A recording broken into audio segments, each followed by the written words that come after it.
Hello. Hello. I'm in control today. We are both disabled now. Yeah, quite a lot's happened since our last video.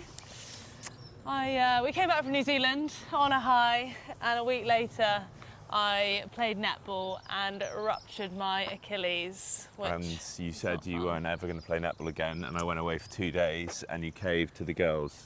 And now you've got ruptured Achilles. Ironically, Ed was out in Italy at the Paralympics having the best time ever. And Working? I was working. I mean, you're having snowball fights and putting cream on your nose, so it's all part of like TV. serious work. It was a lot of fun. I've joined your club. I know. And what's this? What's the name of your scooter? Knee scooter. Is that what you called it? Well, You come up with something better than that. Neely. Neely wheelie. We'll come up with something. Neely wheelie. I like that. We'll come up with something before the end of the walk. Yeah. So. Where are we? Where are we? Well, we are in Oxfordshire. In the Cotswolds. In the Cotswolds at Coleshill Park, which isn't. You ready for this? Oh, am I getting history? Well, you get a little bit. Okay, great. It is an estate that was old landed gentry, an English estate for like 500 years. And then after the war, actually, this is the interesting bit, this is the bit that caught my attention. So actually it was bought by the guy the son of the man who owns Thomas Cook, or started Thomas Cook, the holiday people. Oh, them? Yeah, and he entrusted it to the National Trust because he didn't want it to go to disrepair. So National Trust now own the whole village. They also own the 2 estates here, big stately homes. But the cool bit is underneath a lot of this land, there are bunkers, tunnels, munition services, because this is where secretly the British were going to retreat to and run their resistance from if the Germans invaded and came ashore. So we're going to try and find some bunkers and stuff. That'd be fun. That would be fun. I don't know if they've disabled access though, it's very good. Yeah, I don't think they would have thought about that back then, to be honest. But yeah, we are still getting out and doing it because you've got to, haven't you? You do have to. Although we're getting some very funny looks from a lot of people. I know, oh my God, yeah, I keep wheeling around. I think actually people are quite jealous. They look at it and they're like, oh my God, I want one of those. Yeah? Is that what they do? Yeah, that 5-year-old girl yesterday did think that actually. She liked the pink cover on it. Yeah, I do have a nice pink memory foam seat. But we've managed to find a walk which is accessible, and that's partly what we're going to talk about today, isn't it? Yeah, exactly that. I think, yeah, I've definitely seen this from the other side now, and obviously I have been through it with you. Like when you obviously had your spinal cord injury, we had to think about where you could have good access. There's dogs coming. Look, he's going to get excited and wee on your... He's not going to wee on my scooter. I hope he is. We also, having a selfie stick and a camera in Asia is completely normal. Was very acceptable, but out here I think people think, who the hell do they think they are? Yeah. It's actually this dog. Well, we're rocking it. Yeah. We're rocking it. But yeah, the National Trust actually has... Hi. Hello. Why do we get so awkward? Hi. Hello. Hi. We're content creators. Want to be on my vlog? Oh God. It's your worst nightmare. He dies inside every time that happens. Anyway. No, we've got to own it. Yeah, anyway, so the National Trust have very good accessibility options, and we found that out when Ed had his accident. So I am the type of person that does not like to sit still. It does not work very well for me to be cooped up in a house. Don't particularly like watching lots of Netflix. I bet that's getting the mic. Wait, let me put that in there. There you go, tuck it in. Tuck her in. But now you probably can't hear me. Anyway. It's okay. Maybe concentrate on keeping it straight. I'm getting a good forearm pump on here. Yeah, it's quite heavy, isn't it? Yeah, so we were like, let's get Lois out the house before she goes crazy. And this is going to be interesting because this path was meant to be accessible, and we're about to hit a load of gravel. Well, it is accessible if you have an off-road wheelchair. You didn't get the off-road version of wheelie. No, I didn't. We're going to have to make it work. Out. But yeah, so being disabled is quite hard. Yeah, I'd like to know what your takeaways are now you've joined the club for a little bit. Obviously, there's lots of different variations of disabled, but your version is, I suppose, the same as, so very similar to mine actually. 'Cause you can't really use my left leg. We look the same going down the street. Yeah. I actually think we're going to be better on the grass. So have you got any more sympathy for me yet? I have a lot more sympathy. Finally. And well, actually, no, sympathy not. I don't want Empathy, yeah. empathy. Yeah, I don't want sympathy. We I don't want sympathy. I can feel your pain. It's actually very frustrating. Well, the difference is you can re-injure yourself. Like anyone can injure themselves, but at the moment you're in a bit of a dangerous position where you can make it worse and set yourself back. Whereas mine kind of is what it is. Obviously, I could give myself a new injury, but I do feel like I can chuck myself around a little bit more than you can at the moment. Yeah, I think you've adapted massively, haven't you? You adapt into this grass. Come on. This is not. Keep up. This is not what I planned. Welcome Ed. to my world. We should definitely. I think we might have to go back into the road. Okay. Oh. Okay, so apparently it's not very accessible here. Yeah. Well, no, this is actually a problem you come up against quite a lot, and there are some good websites and resources to find out. Like if you're in a wheelchair, even if you've got pram or buggy, now you're going uphill as well. This is super. You need to do a lot of research beforehand, and we found organising our walks with M2M that somewhere will say it's accessible. You get there, and then there's a style, so you have to lift people over with. In wheelchairs, that has happened before. So actually, like reading the comments is very important. Reading the blogs. There's also a couple of good websites which you can put in the resources section where it's actually made by disabled people for disabled people or for people with prams, wheelchairs, pushchairs. Because I think that a lot of people avoid going out, and we did for a while. Well, I think if you didn't have the confidence, like you would, wouldn't you? And also, I mean. You're not, like, you're not looking the coolest with something like this new scooter. That's and you what don't it's know, all about, isn't it? You don't know whether That's there's what going it's to all be. about. Honestly, I was wearing a different jumper than this, and we got out of the car, and Lois looked at me and she was like, "You gonna wear that?" I was like, "Well, yeah, it's our charity It just jumper." didn't do anything for your skin tone. Honestly. Anyway. But yeah, seriously, I think I do have a lot more empathy for you. And to be fair, I feel very grateful that I'm part of an amazing community within our charity, because when I had the injury, I mean, I just had like so many doses of perspective very quickly. But you've literally never broken a bone before. You've hardly ever been to hospital, never been injured. It was a bit freaky, and now you've gone and done like snapping your Achilles tendon. Quite It's pretty a big one. It's high up there. There's street code involved with that, like when it comes to injuries. Thank you. But I've figured out.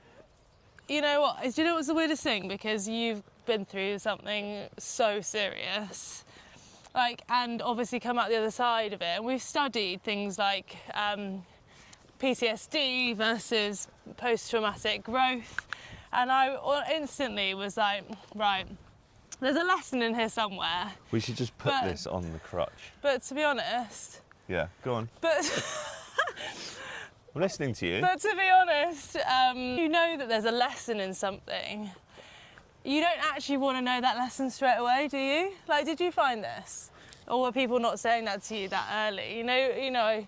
But this will make you stronger. Yeah, like, and you're like, yeah. Well, no. Yeah, I know it will, but right now I'm just pissed off. Yeah, and that's a phase you go through. Like the strength, the makes you stronger bit doesn't happen in the first 6 weeks or 6 months or even 6 years for some people. It's like a reframing perspective piece that happens years later, and it can be. Mission aborted. We got rained on. The memory card stopped. We are now sat in the estate yard. Yeah, and the path was terrible. It's amazing how much you realise. Like, I feel like everybody should spend some time in a wheelchair. And you realise how bad the surfaces are. Like if you have any, like this looks quite flat, but it's so bumpy and it's really hard to get over. Yeah. And I got quite frustrated then. You did, didn't you? We calmed down now, though, haven't we? We calmed down.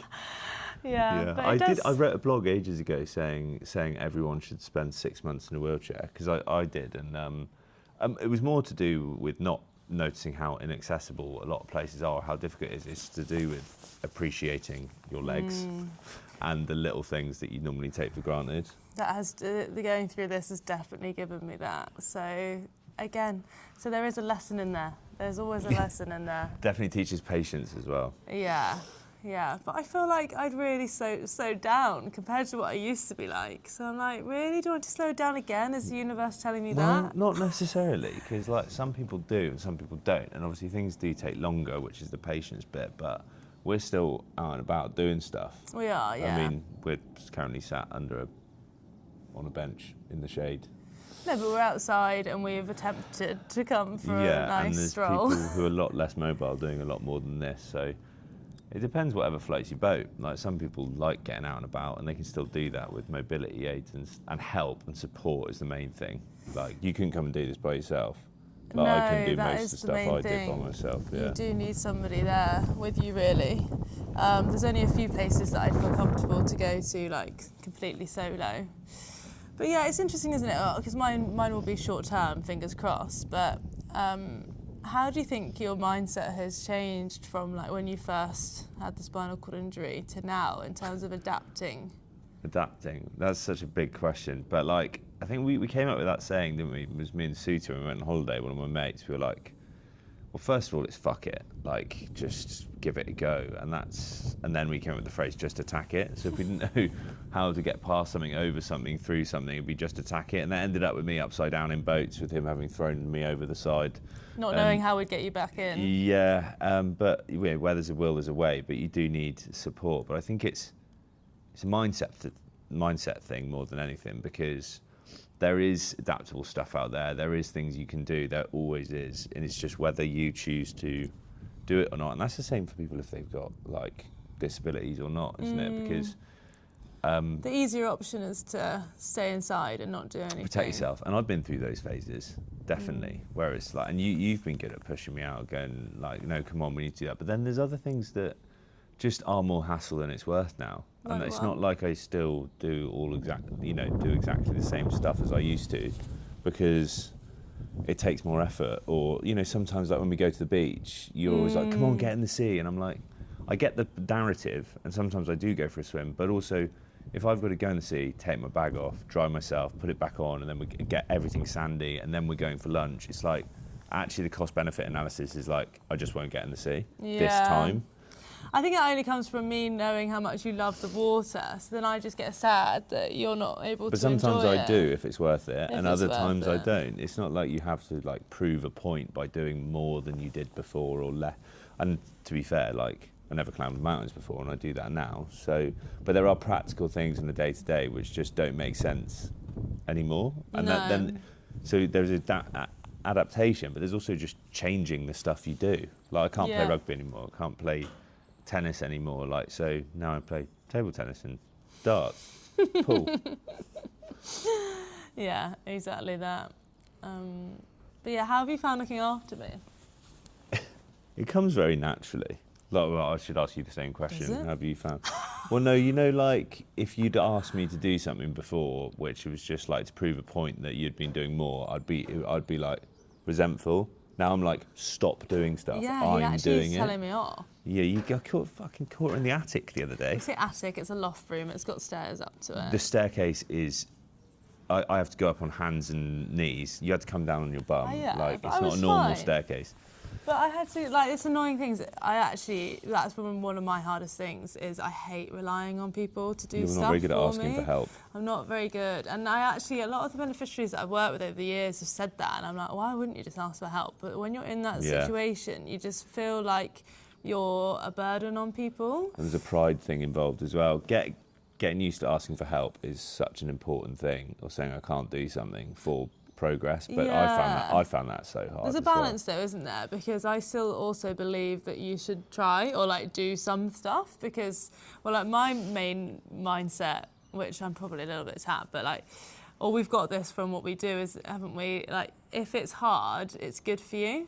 So, there's been times when I've been on my crutches and we have to go an extra like 100 metres and I'm like exhausted. But then my mindset now Think about the guns you're going. instantly flicks to, well, you've not moved for 2 weeks, like hardly. So actually this exercise is your like movement and your daily steps, and that's really good for you. So the reframe is instant of this, the hard stuff is good. Yeah, but it hard, not dangerous. Or Definitely, yeah. I mean, I'm a fine one to talk here, aren't I?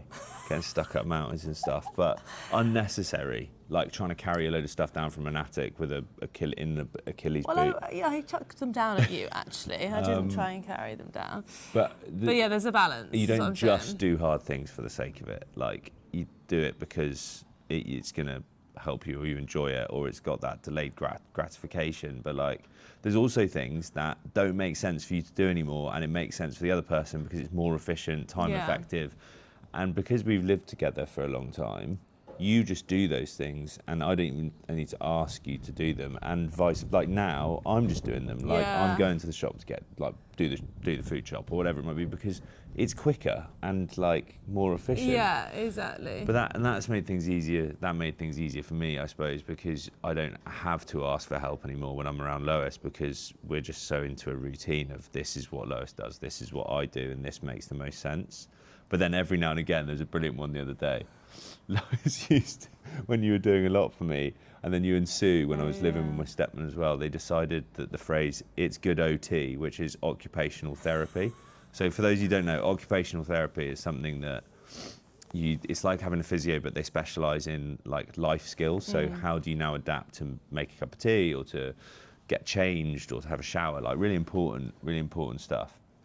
Good OTs are worth their weight in gold. But then Sue and Lois found that actually they could make them cups of tea and call it good OT. So every time it'd be like, yeah, this is good occupational therapy. Clean the kitchen. It's good for you. It's good occupational therapy. Well, it was. So then, what was it?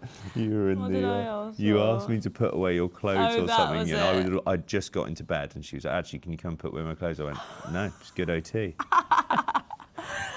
So actually, I can't ask you to do stuff because you're fire back, and that's my fault, to be fair.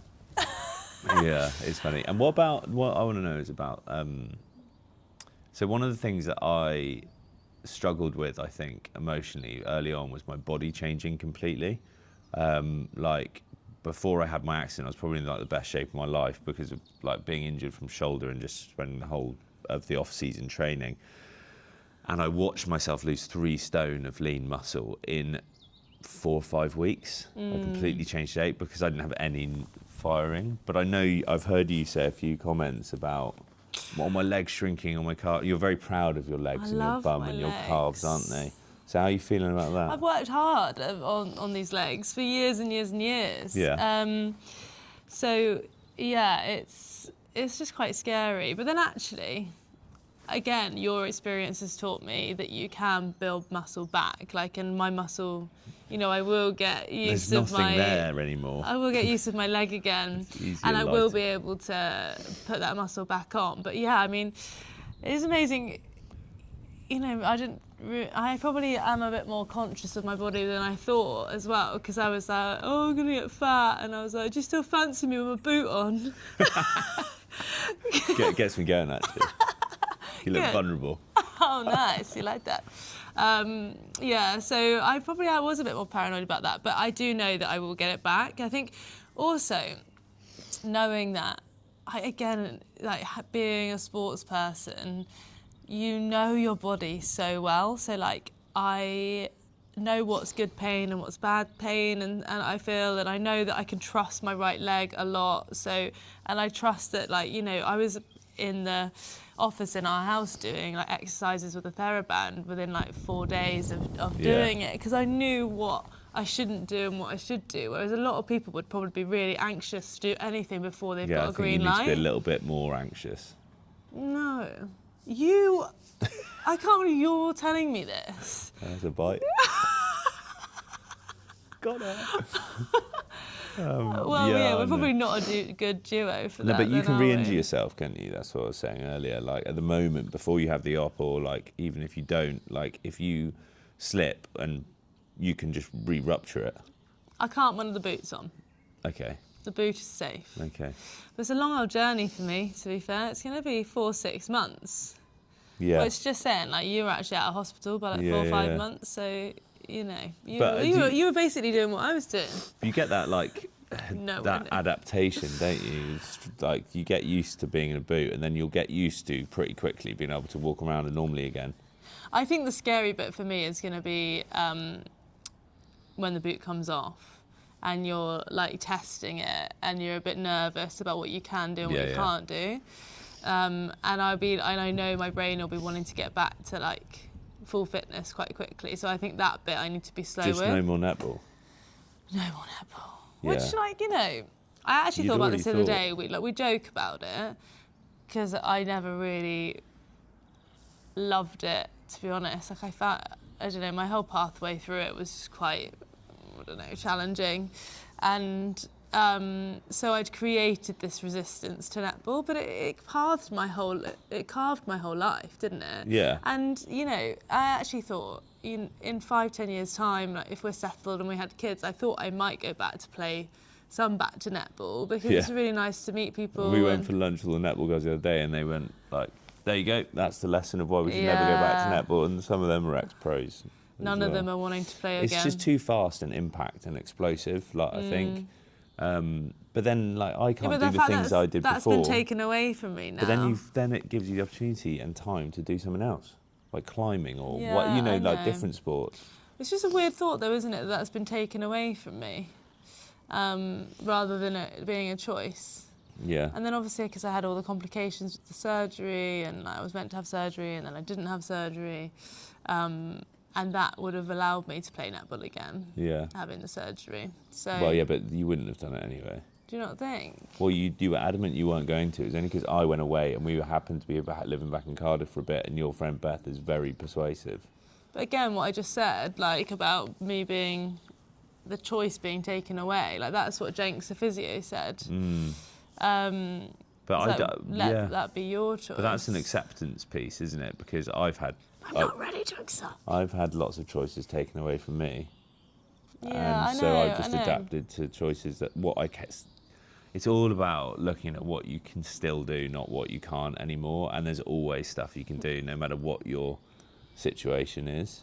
Yeah, exactly. And I guess you focus on the things you can't do, then you're going to become miserable. And you've got more time and space left from the doors that have closed to open new ones and explore more stuff. Otherwise, you can end up just doing the same thing your whole life, which is fine, you know, if you really enjoy it. But I just think there's more out there to go and enjoy and discover. And, like, you know, if it wasn't for my accident, I wouldn't have found mountaineering. No. And all my mates within it, and, like, all of, you know, and that's a really weird and terrifying thought. It's like you can end up just staying in your lane the whole way through and not experiencing more. But it's also quite a freeing thought, because then you're like, if your lane shuts off for one reason or another, you have to change jobs, or your partner leaves you, or you have an injury which means you can't do the sport you love anymore. There's actually so much opportunity in that, but it's very hard to see at the time. The opportunity and change. There's loads, but it just depends on your mindset towards it, and the story that you tell yourself about it, right? Yeah. If that's positive or if that's negative, which you do very naturally. And actually, I do it. Mine takes a little bit longer. I think your feelings are a lot more steady, whereas my emotions are a little bit more up and down, but like, so if something happens to me, for example, I got the call from the doctor to say that we couldn't do the surgery because my blood levels weren't right, and I got off the phone and I just, you know, shouted, and I was a bit like, oh my God, it's so annoying, and, you know, I have to get those feelings out of me. Yeah, whereas, you go like, to anger quite quickly, don't you? But then you pass it. But then I pass it in, like, I mean, an hour? Yeah, and quicker and quicker as well. I've known you for what? But I used to actually beat myself up about even having those emotions, because I'd look at you and you wouldn't have really any emotions, but just dead inside. Yeah. But actually, I've learned that those feelings are important for me. I do feel frustration and anger, but not as don't think. Not as outwardly. Yeah, it's definitely more of an even keel, I suppose. But I still feel it. I'm not completely dead inside. I feel like handling emotions is something to really understand, isn't it? Like, especially if you're going to go through adversity, Yeah, is yeah. because is an emotional roller coaster. So Yeah. how you deal with them and how long you let those emotions sit with you and take over your life, that's the worrying thing, isn't it? I think emotions are obviously you need to go through them, but if they are lingering and it's affecting other areas of your life, that's when it's not good for you. Yeah. Yeah. Yeah. I think it's a good way to end. I've heard the cafe here is banging. What do you fancy? Cake? Sausage roll. Oh, we love the sausage roll. He's rolls, such a if possible. boring bitch. What's boring about a sausage roll? What are you going to have? Cup of tea? English breakfast tea? Well, sorry, this is a walk and talk series, but we've done it sat down. But we have our excuses. Or do we? No excuses. But yeah. What's our ending message, Ed? Sausage rolls rule. Mine is, if you're feeling low from not being able to be physically active, then try and do something. Like, any movement is better than nothing. Mine is let go of what you can't do and just look at what you can, or explore more of what you can. Over and out. Bye.